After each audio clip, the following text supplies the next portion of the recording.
오늘 우리에게 주신 하나님의 말씀은 시편 44장 1절에서 26절까지 말씀입니다. 하나님이여, 주께서 우리 조상들의 날 곧 옛날에 행하신 일을 그들이 우리에게 일러주매 우리가 우리 귀로 들었나이다. 주께서 주의 손으로 뭇 백성을 내쫓으시고 우리 조상들을 이 땅에 뿌리박게 하시며 주께서 다른 민족들은 고달프게 하시고 우리 조상들은 번성하게 하셨나이다. 그들이 자기 칼로 땅을 얻어 차지함이 아니요 그들의 팔이 그들을 구원함도 아니라 오직 주의 오른손과 주의 팔과 주의 얼굴의 빛으로 하셨으니 주께서 그들을 기뻐하신 까닭이니이다. 하나님이여, 주는 나의 왕이시니 야곱에게 구원을 베푸소서. 우리가 주를 의지하여 우리 대적을 누르고 우리를 치러 일어나는 자를 주의 이름으로 밟으리이다. 나는 내 활을 의지하지 아니할 것이라 내 칼이 나를 구원하지 못하리이다. 오직 주께서 우리를 우리 원수들에게서 구원하시고 우리를 미워하는 자로 수치를 당하게 하셨나이다. 우리가 종일 하나님을 자랑하였나이다. 우리는 하나님의 이름에 영원히 감사하리이다. 셀라. 그러나 이제는 주께서 우리를 버려 욕을 당하게 하시고 우리 군대와 함께 나아가지 아니하시나이다. 주께서 우리를 대적들에게서 돌아서게 하시니 우리를 미워하는 자가 자기를 위하여 탈취하였나이다.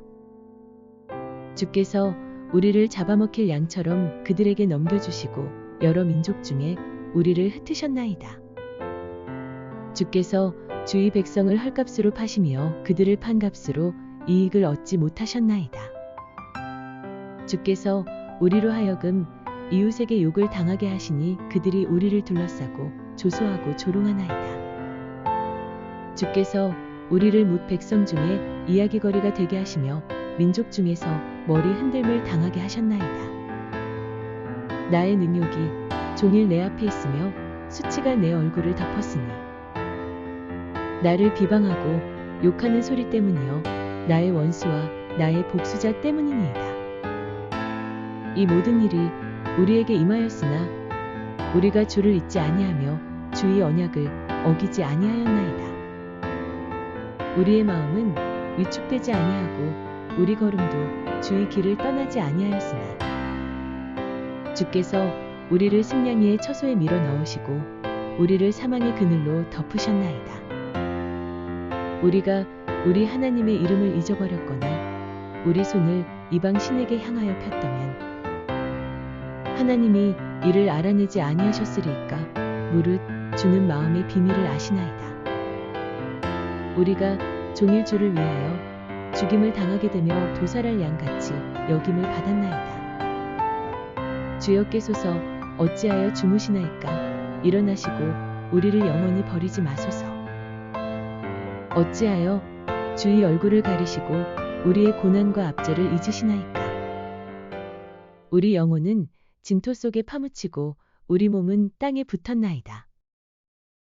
일어나 우리를 도우소서. 주의 인자하심으로 말미암아 우리를 구원하소서. 아멘. 아기를 낳으면 제가 긴장이 되고 또 우리 할 말이 많잖아요, 아이들도. 근데 그 말하기 시작하면 제가 이제 헷갈리기 시작하고 이렇게 됩니다. 오늘 말씀은 반전의 내용들이 들어 있습니다. 그리고 읽다 보면 도대체 무슨 말씀을 하시고자 하는가라는 생각이 들어요.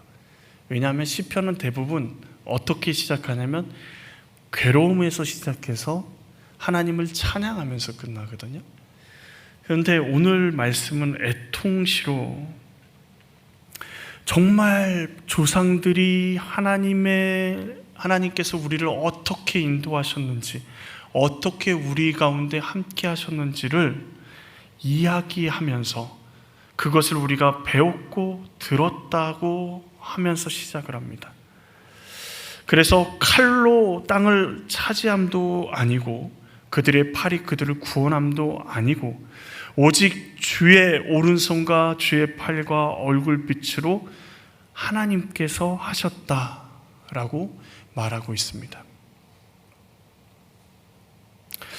조상들이 자신들의 힘으로 구원을 받은 것이 아니라는 거예요. 그게 누구의 가르침이라 이야기하냐면 조상들의 가르침이다라고 이야기를 합니다.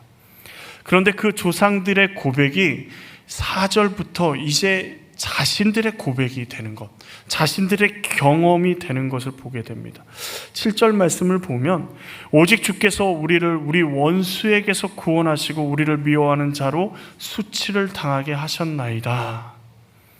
자신의 칼과 활이나 힘이 자신을 구원해 주는 것이 아니라 하나님께서 우리를 구원하셨다라고 이제 조상들뿐만 아니라 자기들, 이 시인도 고백하고 있는 것입니다. 우리가 여기서 몇 가지 깨닫게 되는 것은 먼저는 하나님께서 조상들의 삶에 기록한 말씀을 우리가 묵상하고 공부하고 배워야 함을 깨닫게 됩니다. 가끔 이런 생각 들지 않으세요? 모세가 우리와 무슨 상관이 있을까? 예수님은 우리와 상관이 있죠. 그리고 그의 제자들은 우리에게 복음을 전해주기 때문에 우리에게 중요한 사람들이죠. 그런데 모세는요, 다윗은요, 그들은 이스라엘의 역사에서는 굉장히 중요한 인물일 것 같이 보이지만 우리에게는 그렇게 큰 영향력을 미치는 사람이 아닌 것처럼 보입니다. 그러나 예수님을 구주로 영접한 사람들에게 그들의 기록은요, 굉장히 중요한 기록이 됩니다.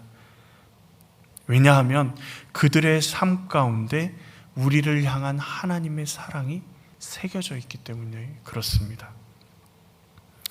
하나님의 말씀을 따라 살아낸 신앙의 선배들의 가르침이나 그들의 삶은, 그리고 그들의 삶을 통해서 역사하시는 하나님의 은혜와 사랑은요, 어떻게 보면 하나님이 우리에게 보내신 러브레터와 마찬가지입니다.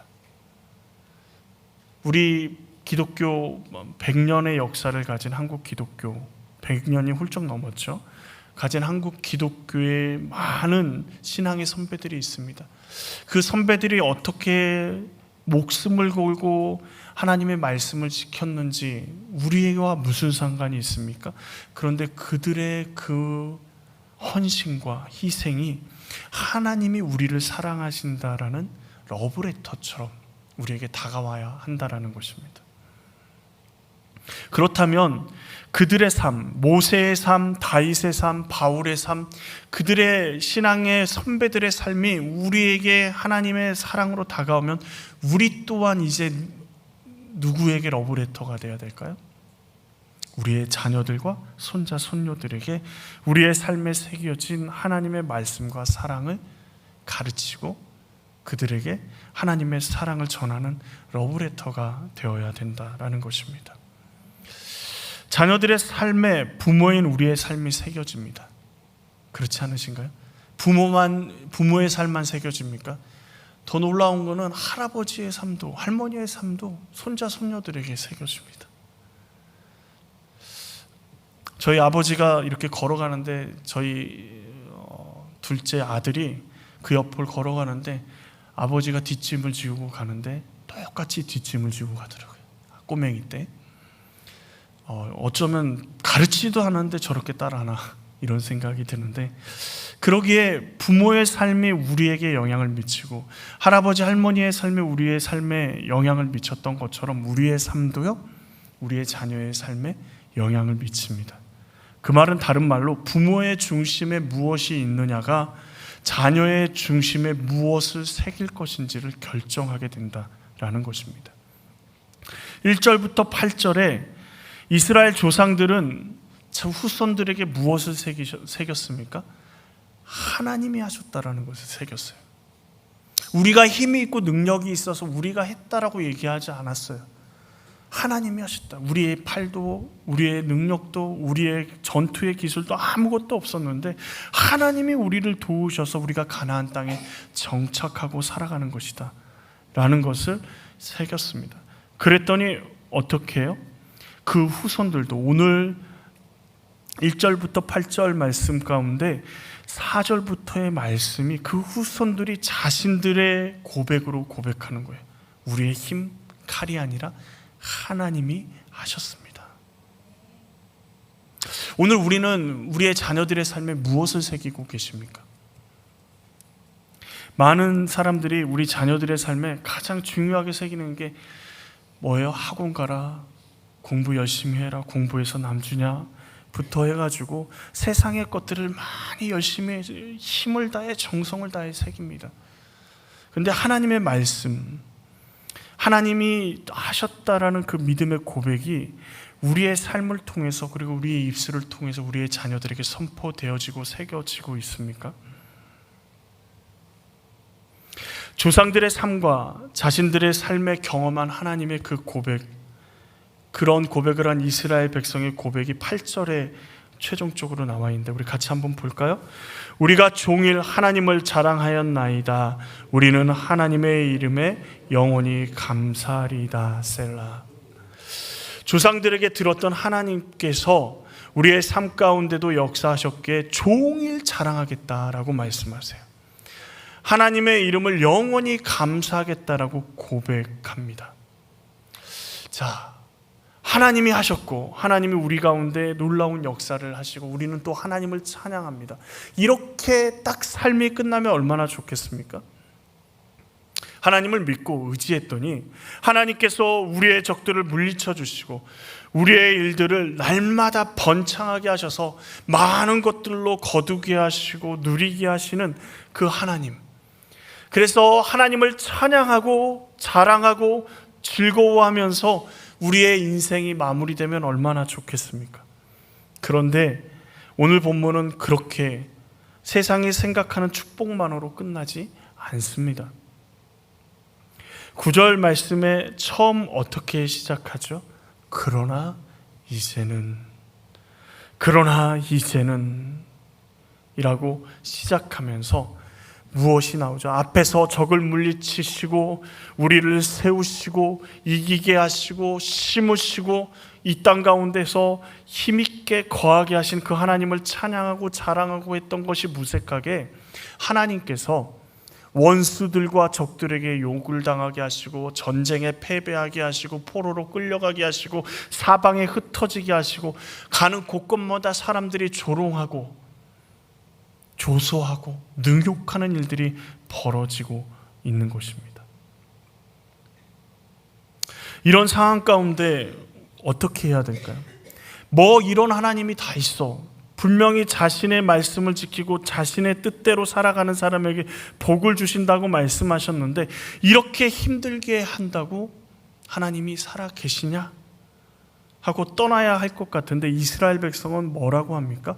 17절, 18절 말씀을 우리 같이 한번 읽어볼까요? 이 모든 일이 우리에게 임하였으나 우리가 주를 잊지 아니하며 주의 언약을 어기지 아니하였나이다. 우리의 마음은 위축되지 아니하고 우리의 걸음도 주의 길을 떠나지 아니하였으나. 고통의 상황이 우리의 삶 가운데 젖혔을 때 우리는 어떻게 해야 될까?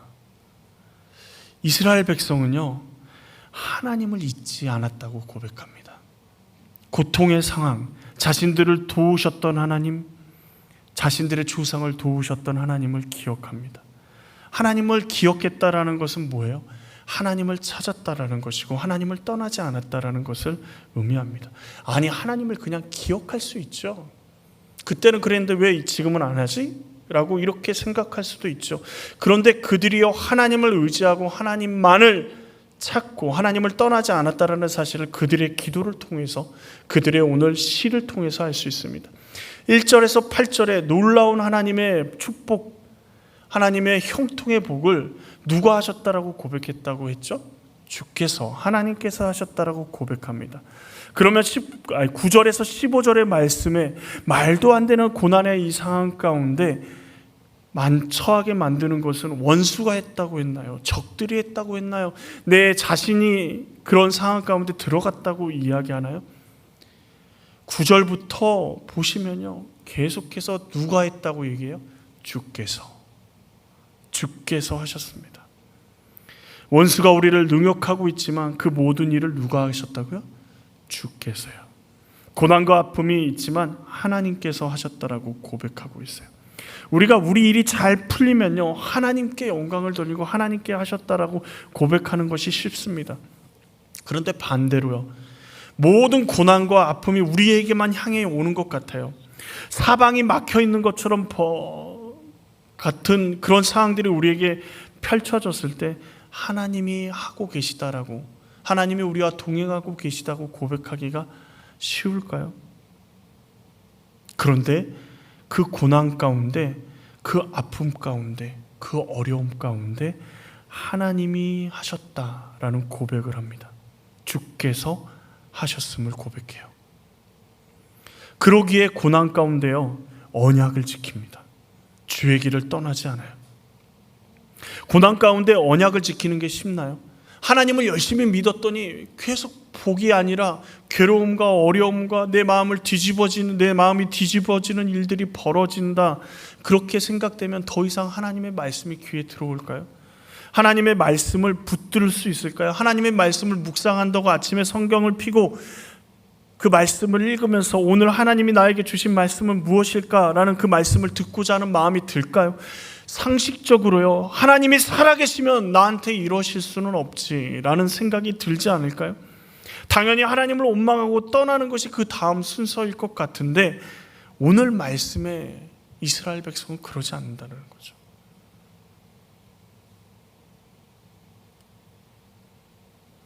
이스라엘 백성들이 그러면 자신들이 죄가 있기 때문에 지금 이런 고난을 당하기 때문에 그럼에도 불구하고 하나님께로 돌아가야 돼, 이렇게 생각했을까요? 그렇게 이해하면 조금 더 쉽겠죠. 그런데 오늘 본문의 사람들은 그렇게 생각하지 않습니다. 20절, 21절을 보시면요, 우리가 우리 하나님의 이름을 잊어버렸거나 우리 손에 이방신에게 향해 폈다면 하나님이 이를 알아내지 아니하셨으리이까. 무릇 주는 마음의 비밀을 아시나이다. 우리가 하나님께 범죄하고 하나님을 잊어버리고 죄를 짓거나 하나님이 아닌 다른 우상을 섬기는 일, 우상을 의지했다면 우리의 마음의 비밀까지 아시는 하나님께서 먼저 아시지 않으셨을까요? 이렇게 당당하게 이야기하는 거예요. 마음까지 아시는 하나님 앞에서 자신들은 하나님만 섬겼다고, 하나님의 말씀을 지키기 위해서 최선을 다했고 하나님 앞에서 거룩하게 살아가려고 노력했다고, 좌우로 흩어짐 없이 주님의 길만 걸어갔다라고 이야기하고 있는 거예요. 자신이 죄 없음을 하나님이 아신다고 항변하면서 고난을 주신 하나님을 떠나지 않고 이들은 언약 가운데 그 언약을 지키고 하나님이 말씀하시는 그 길을 걸어가고 있는 것입니다. 그런데 놀랍게도요, 주의 언약을 지키고 주의 길을 걸어가는 것, 하나님의 언약을 붙들고 고난 가운데서도 하나님이 말씀하시는 그 길을 걸어가신다라는 것을 확증하면서 뭘 확증하고 있어요? 지금 하나님이 이 고난 가운데서도 나와 함께 하심을 확증하고 있습니다. 세상의 적들은요, 우리에게 뭐라고 얘기하냐면 수치를 주고 조롱을 하면서 하나님이 어딨냐? 하나님이 있으면 한번 데려와 봐라. 내 하나님이 어디 있느냐? 내 하나님이 살아계시다면 너가 이런 고난을, 이런 아픔을 겪을 수 있겠느냐라고 우리를 계속해서 시험하면서 하나님을 떠나게 하려고 합니다. 그럼에도 불구하고 하나님을 기억하고 언약을 지키며 주의 길을 걸어가야 하는 것이 믿음의 길입니다. 왜요? 하나님은 지금도 살아계셔서 우리와 함께 하시기 때문에요. 잘 나갈 때, 모든 것이 잘 될 때 함께 하시는 하나님, 그 하나님만이 있는 것이 아니라 우리가 고난 가운데 위로받고 싶을 때, 절망 가운데 있을 때에도 하나님은 우리를 떠나지 않으시고 우리와 함께 하신다라는 것입니다. 그런데 그런 고난 가운데 있었다면 이제 그 길을 벗어나게 하셔서 나중에 욥처럼 배의 축복을 누리고 고난을 완전히 회복하게 되는 그 일들이 일어나면 좋을 것 같은데, 오늘 말씀은요, 22절 말씀을 한번 같이 읽어볼까요? 우리가 종일 주를 위하여 죽임을 당하게 되며 도살할 양같이 여김을 받았네. 주를 위해서 종일 죽임을 당할 것 양같이, 도살할 양같이 그런 여김을 받는다라고 이야기하고 있어요. 그러니까 주님 말씀대로 내가 주의 말씀을 붙잡고 주님 뜻대로, 그리고 주님이 말씀하시는 그 길을 걸어가니 하나님께서 반전의 역사를 일으키셔서 그 걸음 가운데 놀랍게 회복시키시더라 라고 이렇게 이야기하면 좋을 것 같은데, 종일 주를 위해 죽임을 당하게 된다라고 얘기하고 도살할 양같이 여김을 받게 되었다라고 얘기합니다. 그러면서 26절에 어떻게 시편이 44편이 끝나죠? 일어나 우리를 도우소서, 주의 인자하심으로 말미암아 우리를 구원하소서. 그렇게 맞춰집니다. 지금 우리의 상황이 죽음 가운데 기다리는 양과 같으니, 죽음을 기다리는 양과 같으니 우리를 좀 도와주시고 구원해 주십시오. 그리고 끝나버리는 거예요. 이렇게 봤을 때 너무 절망이 우리 가운데 탁 다가오지 않습니까? 그런데 이 시편 44편을 그리고 22절을 해석해 놓은 신약의 기자가 있습니다. 바울 사도입니다. 로마서 8장 36절에 바울 사도가 지금 시편 44편 22절 말씀을 44편 22절 말씀을 그대로 인용합니다. 기록된 바 우리가 종일 주를 위하여 죽임을 당하게 되며 도살당할 양같이 여김을 받았나이다 함과 같으니라. 왜 이 말씀을 인용하셨을까? 앞뒤 문맥을 보면요, 36절 전에, 인용하기 전에 35절 말씀을 보면 누가 우리를 그리스도의 사랑에서 끊으리요? 환난이나 공고나 박해나 기근이나 적신이나 위험이나 칼이랴. 이 말은 무슨 말이죠? 그리스도의 사랑에서 끊을 만한 환난, 공고, 박해, 기근, 적신, 위험, 칼이 지금 이 공동체 안에 바울 가운데, 바울이 편지를 쓰고 있는 로마 교회 가운데 닥쳐 있다라는 겁니다. 그리고 나서 뭐예요? 우리가 종일 주를 위하여 죽임을 당하게 되며 도살할 양같이 여김을 받았다라고 이야기하는 거예요. 그러면서 22절 말씀을 묵상하면서 어떻게 이렇게 얘기할까라고 묵상을 할 때 누가 생각이 나냐면 예수님이 생각이 났습니다. 그러니 예수님을 생각해 보니까 예수님의 삶이 지금 시편 44편의 말씀과 딱 맞아떨어지는 거예요. 생각해 보세요. 잘 나갔습니다, 예수님. 공생이 시작하면서 사람들 병 고치고요, 사람들에게 가르침만 하면 사람들이 깜짝깜짝 놀라면서 구름대같이 예수님을 쫓아다녔어요. 밥 먹을 시간, 어디 자식 집으로 돌아갈 시간에도 2만 명이 넘는 사람이 예수님을 쫓아다녔으니까 얼마나 많은 사람들, 얼마나 많은 인기를 누렸습니까?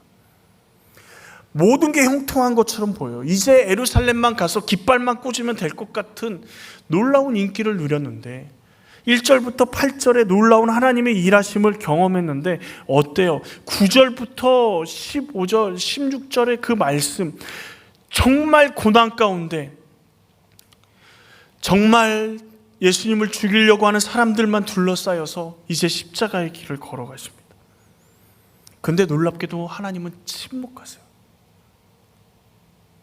하나님은 그 예수님의 그 부르짖음에 침묵하세요. 엘리 엘리 라마 사막다니, 나의 하나님 어찌하여 나를 버리시나이까 라고 외치는 그 예수님의 말씀에 외면하시고 침묵하시고, 그런데 더 놀라운 것은 예수님이 어떻게 하셨어요? 침묵하시는 그 하나님한테 따지고 나 이 길 못 가겠다고 십자가에서 내려오신 것이 아니라 묵묵히 십자가의 길을 걸어가십니다. 예수님은 하나님의 말씀을 지키고 위축되지 않고 십자가의 길을 고난 가운데 걸어가세요. 17절, 18절 말씀이 생각나지 않으신가요? 주를 잊지 않고 주의 언약을 지키고 주의 길을 걸어간 이스라엘 백성처럼 고난 가운데요 걸어가세요. 그런데 놀랍게도 시편 44편 22절을 인용한 후에 로마서 8장 37절, 38절, 39절에 바울은 이렇게 고백합니다. 그러나 이 모든 일에 우리를 사랑하시는 이로 말미암아 우리가 넉넉히 이기느니라. 내가 확신하노니 사망이나 생명이나 천사들이나 권세자들이나 현재일이나 장래일이나 능력이나 높음이나 기쁨이나 다른 어떤 피조물이라도 우리를 우리 주 그리스도 예수 안에 있는 하나님의 사랑에서 끊을 수 없으리라. 십자가에 달려 죽으신 예수님, 하나님이 버리셨다라고 사람들은 소리쳤지만 그 누구보다 예수님은 하나님과 함께 하셨습니다. 어디서요? 십자가에서요. 오늘 말씀을 연결해서 생각하면 버림당하고 치욕당하고 능욕당하고 약탈당하고 포로로 끌려가고 사방에 흩어지고 조롱거리 웃음거리가 됐는데 주께서 하셨다고 말하는 이 이스라엘 백성들의 고백, 이 고백은 바울이 어떻게 해석했습니까?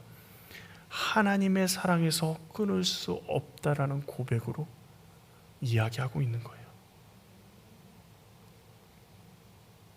우리는 우리 인생이 때로는 도살당할 양처럼 절망적인 상황들이 우리 가운데 몰려올 때도 있습니다. 그런데 기억하십시오. 우리가 잘 될 때만 하나님이 함께 하시는 게 아닙니다. 우리 육신이 병들었을 때, 우리가 정말 여러 가지 어려움들을 겪을 때, 그때도 하나님이 우리와 함께 하십니다. 예수님께서 말씀하셨잖아요. 너희 십자가를 지고 나를 따르라고요. 그리스도인의 삶은요, 예수님처럼 자기 십자가를 지고 하나님과 함께, 예수님과 함께 그 십자가의 길을 걸어가는 것입니다. 하나님의 손길은 형통함에만 있는 것이 아니라 고난과 아픔에 하나님은 함께 하십니다. 다른 말로 말하면 하나님은요, 우리 인생의 한순간도 빠짐없이 우리와 동행하고 계십니다. 좁고 험해 보이지만, 너무 보잘것없어 보이지만, 때로는 사망의 음침한 골짜기로 가면서 절망 가운데 우리가 처해 있을 것 같아 보이지만, 그때도 우리는 고백은 뭐라고 고백하죠? 주께서 하셨다고요. 그럼에도 불구하고 나는 우리 예수님을 기억하고 주의 말씀을 지키고 주의 길을 가겠노라고 고백하며 그 길을 걸어가기를 간절히 원합니다. 수많은 믿음의 선배들처럼 주의 사랑과 은혜를 우리는 듣고 보고 배웠습니다. 우리 주변 사람들에게도 듣고 보고 배웠습니다. 이제 우리가 그 삶을 살아가며 우리의 자녀들에게, 연약한 형제 자매들에게 보여주어야 합니다. 그 길은 잘되고 형통되는 길만이 아니라 때로는 사망의 음침한 골짜기처럼 우리가 조롱당하고 능욕당하고 고난과 아픔 가운데 걸어가야 되는 그 길일 수도 있습니다. 그러나 분명히 기억해야 될 것은 하나님이 우리와 함께 하신다라는 것입니다.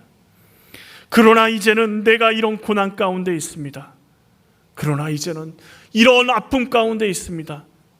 그럼에도 불구하고 나는 주님만을 의지합니다. 그럼에도 불구하고 나의 십자가를 지고 예수님을 따라 그 순종의 길을 걸어가겠습니다. 그러면서 우리가 바울처럼 고백할 수 있기를 원합니다. 세상 사람들은 거기에서 절망하고 좌절하고 모든 것이 끝났다라고 이야기하지만 우리의 명확한 고백은, 우리가 절대로 절망하지 않을 수 있는 고백은 로마서 8장 37절에서 39절의 고백입니다. 우리 같이 한번 읽어볼까요? 그러나 이 모든 일에 우리를 사랑하시는 이로 말미암아 우리가 넉넉히 이기느니라. 내가 확신하노니 사망이나 생명이나 천사들이나 권세자들이나 현재일이나 장래일이나 능력이나 높음이나 기쁨이나 다른 어떤 피조물이라도 우리를 우리 주 그리스도 예수 안에 있는 하나님의 사랑에서 끊을 수 없으리라. 아멘. 우리를 그리스도 예수 안에 있는 하나님의 사랑 안에서 누구도 끊어낼 수 없음을 믿습니다. 이 시편 44편의 시인들의 고백, 그리고 바울의 고백이 우리의 고백이 될 수 있기를 간절히 원합니다. 기도하시겠습니다.